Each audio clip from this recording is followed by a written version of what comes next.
السلام علیکم ورحمۃ اللہ وبرکاتہ. تو آج جو ہم نے ٹاپک پڑھنا ہے وہ ہے sense of collective belonging. And today we are going to complete our second chapter. جو ہمارا سیکنڈ چیپٹر ہے ہسٹری کا، تو ہم اس کو آج کمپلیٹ کرنے جا رہے ہیں. تو سیکنڈ چیپٹر میں ہم نے جو سٹارٹ کیا تھا اسکول میں ہی، تو پھر جا کے ہم نے لیکچرز میں وہ ڈسکس کیا. پریویسلی ہم نے ڈسکس کیا جیسے کہ سول ڈس اوبیڈینس موومنٹ سے ہم نے ڈسکس کیا. تو آج ہمارا لاسٹ جو ٹاپک ہے جو ہم نے پڑھنا ہے، that is sense of collective belonging. ایک سینس مطلب کس کی؟ کلیکٹیو بلانگنگنیس کی، یکساں پہچان مطلب بننے کی. تو ایک کلیکٹیو بلانگنگنیس کیسے آ گئی؟ جو ان دا ادر ورڈس ہم کہیں گے کلیکٹیو بلانگنگنیس مینز نیشنلزم. یہ نیشنلزم کیسے آ گیا؟ تو یہ نیشنلزم جو ہے یہ سپریٹ ہو گیا جیسے کہ لوگوں نے یہ بلیو کرنا شروع کر دیا کہ وہ کسی پرٹیکولر پارٹ کے سٹیزن ہے یا وہ کسی پرٹیکولر پارٹ سے بلانگ کرتے ہیں. جب انہوں نے ڈسکور کیا کہ ان میں کچھ یونٹی ہے اور یہی یونٹی ان کو بائنڈس دس یونٹی بائنڈس دیم ٹوگیدر. تو جو ہم نے ہندوستان کی بات کی، اس سے پہلے بھی ہم نے فرسٹ چیپٹر پڑھا تھا. اس میں بھی ہم نے دیکھا کہ پارٹلی بہت ساری چیزوں نے ایک رول ادا کیا نیشنلزم کے لیے. اسی طرح ہندوستان میں بھی ایک یونائٹڈ اسٹرگل تھی، انڈیپینڈنس کے لیے چل رہی تھی، جس نے ایک کلیکٹیو بلانگنگنیس ڈیولپ کی لوگوں میں. ایک سینس مطلب بلڈ کی sense of collective belongingness, united struggle, we can say different movements. تو ایڈیشنلی کیا ہوا؟ کلچرل پروسیس ہو گئے، cultural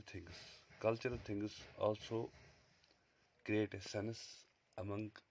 Indian people. This culture also cultural things played also important role in developing a sense of collective identity among Indian people. So what were cultural things? As we already discussed in first chapter کہ different things, cultural things ہم نے discuss کیے ہوئے کہ cultural things کون تھے، جس کو ہم نے رومانٹسزم کہا گیا، ایک cultural movement. So here we can also apply کر سکتے ہیں کہ جو کلچرل تھنگس یوز کی گئی، جیسے کہ نیشنلسٹ لیڈرز جو تھے انہوں نے مومنٹس وغیرہ کیے، لیکن انہوں نے ایک کلچر بھی مطلب فوکس کیا تاکہ لوگوں کی جو امیجنیشن ہے وہ کیپچر کر سکے. تو انہوں نے کیا کیا؟ تو ہم نے دیکھا کہ ایلیگری پڑھا ہم نے فرسٹ چیپٹر میں. ایلیگری کے بارے میں ہم نے پڑھا فرسٹ چیپٹر میں. فیمیل فگر جو ہوتی تھی، کس کی فیمیل فگر؟ مطلب کوئی بھی فیمیل فگر بناتے تھے، وہ کوئی پرٹیکولر عورت نہیں ہوتی تھی، لیکن اس کو ڈپیکٹ مطلب اس میں وہ کیریکٹرسٹکس بھرتے تھے جس سے وہ مطلب لوگوں کو نیشن کی پہچان ہوتی تھی. اسی طرح اگر ہم دیکھیں گے جو نیشن ڈپیکٹیڈ امیجز، مطلب نیشن جو ہے یہ کس کے ذریعے دکھائے مطلب جا رہے تھے؟ امیجز سے. تو identify of nation is most often symbolized in a figure or image with which people can identify the nation. Means کہ یہ لوگوں کو پہچانے کے لیے تھا کہ کوئی فگر بنائی جاتی تھی تاکہ لوگوں کو سمجھ آئے کہ نیشن کیا ہوتا ہے، کیونکہ ایک ایبسٹریکٹ چیز تھی، ایبسٹریکٹ تھنگ تھا، اس کو کنکریٹ فارم دینی تھی. تو ہندوستان میں بھی ایسا کچھ ہوا، تو امیجز بنائی گئی جیسے کہ امیج آف بھارت ماتا، جو پکٹوریل ریپریزنٹیشن تھی مدر لینڈ کی کہ جو ہندوستان ہے وہ ایسا ہے. تو ایک ریپریزنٹیشن تھی انڈیا کی، لوگوں کو ایک جذبہ ڈیولپ کرنے کے لیے کہ مطلب ہندوستان کیسا ہے، ہمیں ہندوستان کے لیے ایک اسٹرگل کرنی ہے، ہمیں ان برٹشرز کو نکالنا ہے یہاں سے. یا ہم کہیں گے کچھ سانگس بھی کیے گئے، کچھ پوائمز بھی کیے گئے، جیسے کہ وندے ماترم جو گایا گیا، جو کریٹ کیا ایکچولی بنکم چندر چٹوپاڈیا نے 1870s میں. اور پھر یہ جو ایک ہم تھا جو اس سے ایک جذبہ آتا تھا، مینس لوگوں میں ایک جذبہ آتا تھا، تو یہ جذبہ ایک لہر مطلب جو انر ایموشنز ہے وہ باہر نکلتا تھا، تو یہی یہ آنند مت میں پھر یہ انکلوڈ کیا گیا پھر، اور یہ جب سوادیشی مومنٹ ہو گیا اس میں یہ کیا کیا گیا ہے، یہ مطلب لوگوں نے مطلب اس میں یہ سلوگن ہی رکھا، سوادیشی مومنٹ جب چل رہا تھا تو یہ بنکم چندر چٹوپاڈیا نے بنایا تھا وندے ماترم. تو this was sung during the Swadeshi movement in Bengal. تو ڈفرینٹ آرٹسٹ نے کیا، اور اس کے علاوہ جو بھارت ماتا کی جو امیج ہے وہ ڈفرینٹ آرٹسٹ نے بنایا. اگر ہم دیکھیں گے ابھیندر ناتھ ٹیگور کی امیج، تو یہ ابھیندر ناتھ ٹیگور کی امیج ہے بھارت ماتا کی. تو اس میں یہ اس نے ڈیفیکٹ کیا ہے انڈین نیشن، تاکہ لوگوں کو سمجھ آئے کہ اگر ہم ایک نیشن کے لیے لڑ رہے ہیں تو وہ نیشن کیسا ہے. تو یہی تھی ریپرزنٹیشن جو ابھیندر ناتھ ٹیگور نے لوگوں کے سامنے رکھ دی. اور یہ دوسری ریپرزنٹیشن تھی آرٹسٹس کی، جس نے دکھایا کہ اس میں انہیں دکھایا امیج آف بھارت ماتا، جس میں یہ تھا کہ یہ فگر ورک میں کنٹرسٹ جو ابھیندر ناتھ ٹیگور دکھائی تھی کہ اس میں وہ کام تھی، لیکن یہاں پہ ترشول لے کے اسٹینڈ ہے اور ایک لائن کے ساتھ ہے اور ایلیفینٹ کے ساتھ ہے. اگر ہم ایلیفینٹ اور لائن کی بات کریں گے تو بوتھ ایلیفینٹ اینڈ لائن جو سمبلائز کرتا ہے پاور اینڈ اتھارٹی، مینس ان کا مطلب یہ تھا کہ جو ہندوستان ہے یہ کوئی عام دیش نہیں ہے، بلکہ یہ یہاں مطلب they depicted India as a powerful and authoritarian, مطلب جو مطلب جس میں فل آف اتھارٹی ہو، تو وہ نیشن دکھایا گیا ہے تاکہ لوگوں میں ایک جذبہ پیدا ہو جائے اپنے نیشن کے متعلق. اس کے علاوہ جو اور ایک چیز جو یوز کی گئی، فوک سانگس، تو یہ بھی کلچر میں آتے تھے. تو اگر ہم دیکھیں گے بہت سارے جو پوئٹس تھے وہ گاؤں سے گاؤں چلے جاتے تھے، یا بارڈ جو ہوتے تھے وہ پھر بلاڈز گاتے تھے، تو پوئمز گاتے تھے، جس میں یہ دکھائی دیتا تھا کہ ہندوستان کا جو کلچر ہے وہ کیسا تھا. اور انگریز یہاں پہ آئے، لوگوں کو میسیج پرووائڈ کی جاتی تھی کہ جو کلچر ہے وہ ہمارا کلچر اب خراب ہو رہا ہے. تو منی نیشنلسٹ لیڈر جو تھے they took help of folk tales, کس کے لیے؟ To separate the idea of nation. کیسے؟ It was believed that the folk tales revealed that picture of traditional culture, کہ جو ٹریڈیشنل کلچر ہے، روایتی کلچر ہے، ہمیں اس پہ فخر ہونا چاہے. اور جو برٹشرس نے کلچر یہاں پہ امپوز کیا ہے وہ ہم مطلب اس نے ہمیں کیا کیا ہے، ہمیں مطلب ان کی طرح ہم انہی کے کلچر کو فالو کر رہے ہیں اور اپنے کلچر کو ہم نے بھولا ہے. تو یہ کلچر ری انٹرپریٹیشن کیا گیا لوگوں میں، جیسے کہ یہاں پہ لکھا ہے ریوائول آف فوک لور. اس میں نیشنلسٹ جو تھے وہ گاؤں سے گاؤں جاتے تھے یہ میسیج پرووائڈ کرنے کے لیے، پوئٹس جاتے تھے. اور اس میں رابندر ناتھ ٹیگور خود اس نے کیا کیا، اس نے کلیکٹ کیے number of folk songs and Legendre's, پھر ان کو لکھا اور لوگوں تک پہنچایا. یا مدراس کی اگر ہم بات کریں، نتیسا شاستری جس نے 4 کتابیں لکھی collection of Tamil folk tells کی، مینس کہ انہوں نے یہ ساری چیزیں کیوں کی؟ تاکہ لوگوں میں ایک جذبہ، ایک احساس پیدا ہو جائے، ایک کولیکٹیو. تو ہم نے کہا کہ یونائٹڈ اسٹرگل نے ایک رول ادا کیا لوگوں کو کولیکٹیو آئیڈینٹی ڈیولپ کرنے میں، لیکن کلچر نے بھی ایک امپورٹنٹ رول کیا ایک مطلب کولیکٹیو آئیڈینٹی ٹوگیدرنیس ڈیولپ کرنے میں. جیسے کہ فوک سانگس، تو ان کا کیا مطلب فوک سانگ سے کیا کرتے تھے؟ یہ جو فوک سانگس کرتے تھے، تو folk songs and legend gave a true picture of Indian culture. They showed their all thoughts and characteristics of Indians کی ہم انڈینس مطلب انڈینس کا کلچر کیسا تھا، کیسا پاورفل تھا. تو آج ہم کیوں ان برٹشرس کا کلچر مانے؟ تو اگر ہمیں اپنا کلچر ماننا ہے تو ہمیں ان کو یہاں سے نکالنا ہے. تو یہ جو کلچرل آسپیکٹس تھے یہ ان میں پرائڈ ڈیولپ کرتے تھے ہندوستانی کے لوگوں میں. یہ نیشن پرائڈ ڈیولپ کرتے، اپنی نیشن کے متعلق ایک جذبہ پیدا کرتے تھے، ایک پیٹروٹزم کے پیدا کرتے تھے، ایک ایسی فیلنگ پیدا کرتے تھے جن میں ایک جوش اور جذبہ ان میں آتا تھا. تو اور ایک چیز جو یوز کی گئی that was national flag. National flag مطلب کوشش کی گئی سوادیشی موومنٹ سے ہی کوشش کی گئی ایک نیشنل مطلب فلیگ ہونا چاہیے جس کے تحت لوگ کام کرے جس سے مطلب ایک جذبہ ایک ایموشنز ان میں ڈیولپ ہو جائے اور یہ اپنی اسٹرگل یہ ایک یونٹی ڈیولپ کرے آپس میں تو بہت سارے نیشنل فلیگز بنائے گئے تو اگر ہم دیکھیں گے تو جو آج کا نیشنل فلیگ ہے یہ ایوالو ہو چکا ہے مطلب اس میں بہت ساری چینجز ہو گئی ہے مطلب 1906 سے ہی تو نیشنل فلیگ جو آج دیکھ رہے ہیں تو ایوالو چینجز ہے تو پہلا جو بنایا گیا تھا ایک flag tricolour red green and yellow اور یہ یوز کیا گیا تھا سوادیشی موومنٹ جو سوادیشی موومنٹ 1906 میں ہوا تھا تو